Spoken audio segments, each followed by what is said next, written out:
Good day, sir. Today I will talk about 10 actions to take in the event of ship collisions.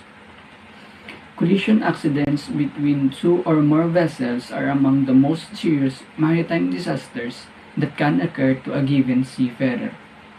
In the event that you find yourself in this situation, the following are the 10 most crucial things to do in the event of a ship collision accident. First, report your findings to the master and the engine room. If the situation appears to be questionable, inform the engine room to stop the engine and call the master.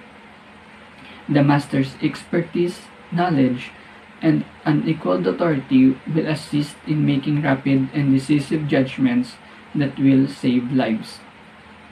Second, it is imperative to instantly send out indication of distress. This is done in order to inform other vessels, the firm, and the closest coast radio station about the occurrence using VHF as well as any other accessible means of communication. Third, record the key data on and information must be retained in order to serve as significant evidence. These records include a photograph of the accident as well as the name and the IMO number of any other vessels with which you were involved in the collision. Fourth, make sure that every member of the crew is present before sounding the alarm, which might be the general alarm for safety precautions. It is imperative that the engine room never be left unattended. Fifth, determine the extent of the damage. This is done so that the extent of the damage can be determined, and it will also serve as the foundation around which the subsequent activities will be based. 6. Make sure you take some soundings. This is done to each and every tank, including the ballast tanks, in order to determine whether there have been any ships in the soundings that could have been brought on by a hole or crack in the tank. The seventh step to take in the event of damage is to take prompt action.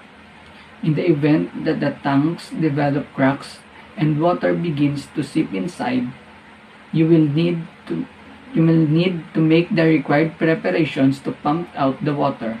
It is possible to close off all the entire compartments, which will stop water from entering any other compartments. If a watertight door can close and lock itself behind you is installed, you should be able to activate it from the bridge itself. A step is, if there is a significant risk of an oil leak occurring very soon, in order to stop that oil spill from spreading, it is imperative that the SOPEP plans protocols be carried out. The ninth step is, get to the closest port if it is possible. If the ship is still afloat and there is no immediate threat to its safety and the engines are ready to move, the captain should chart a course for the closest port for repairs. Last but not the least, you should only swim away from the vessel if everything else fails.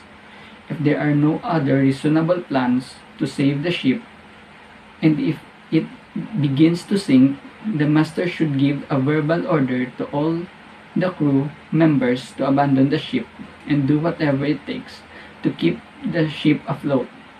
The crew members should carry out all of the necessary means to keep the ship afloat.